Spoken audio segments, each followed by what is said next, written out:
Gjatë vitit 2024, SPAK ka nisur hetimin për 33 ish zyrtar dhe për 19 nga këto dosje ka kaluar në fazën e gjykatës. Kreu i prokurorisë së posaçme Altin Dumani theksoi se hetimet e këtij viti kanë zbuluar skema të sofistikuara korruptive, duke përfshirë pastrimin e parave dhe ndikimin e rrjeteve kriminale. Në raportin e punës të SPAK, Dumani u shpreh se skemat e sofistikuara të korrupsionit të shoqëruara nga faktorë si ndikimi institucional dhe pastrimi i parave kanë rritur nivelin e rrezikut. Hetimet e vitit 2024 tregojnë se korrupsioni i zyrtarëve të lartë zhvillohet përmes skemave të sofistikuara dhe faktorë si ndikimi institucional, përfshirja e rrjeteve kriminale dhe pastrimi i parave rrisin gjithashtu nivelin e rrezikut. Ai gjithashtu ngriti shqetësime për rënien e denoncimeve nga policia e shtetit, duke e cilësuar si një shqetësim të madh për zhvillimin e hetimeve. Hetimet e filluara nga kallëzimet e qytetarëve janë dëshmi e rritjes së besimit të publikut tek institucioni i prokurorisë së posaçme. Nga ana tjetër, vjet re rënja e hetimeve të filluara me kallëzime nga policia e shtetit nga 65 në vitin 2023 në 30 në vitin 2024.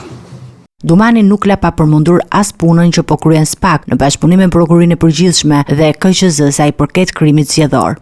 Siç edhe ju e dini, ne kemi miratuar një strategji për hetimin e krimit të zgjedhor. Faktikisht hartimi i kësaj strategjie mori shkallës edhe nga rezoluta e Kuvendit për rekomandimet e Këshillit të Ministrave sa i takon hetimit të ndjekjes penale për erë penale që konsiderohen krim zgjedhor dhe në zbatimet të këtyre rekomandimeve, por duke vlerësuar edhe sjelljet si një proces demokratik dhe jetësor për vetë vendin, ne si institucion përgatitëm strategjinë e cila është miratuar në fund të muajit janar dhe është publike, gjendet e aksesueshme nga të gjithë të interesuarit në faqen tonë zyrtare.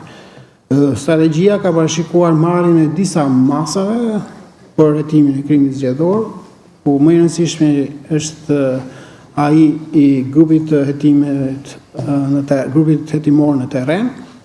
Ne duke filluar që nga data 11 prill, ku fillon edhe fushata zgjedhore, kemi dërguar prokuror dhe hetues në qendrat e qarqeve.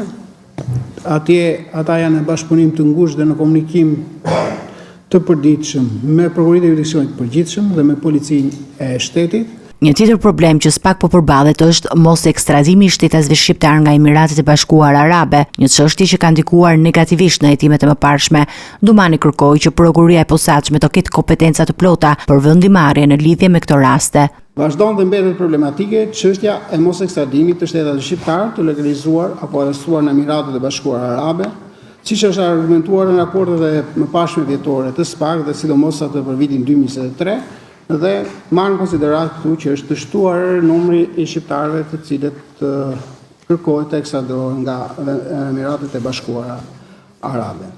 Përveç këtyre çështjeve, raporti i SPAK-ut për vitin 2024 përmendi gjithashtu sekuestrimet e 2.8 miliard lek, konfiskimin e 938 milion lekëve dhe 27 milion euro si një hap tjetër për luftën kundër pastrimit të parave dhe korrupsionit.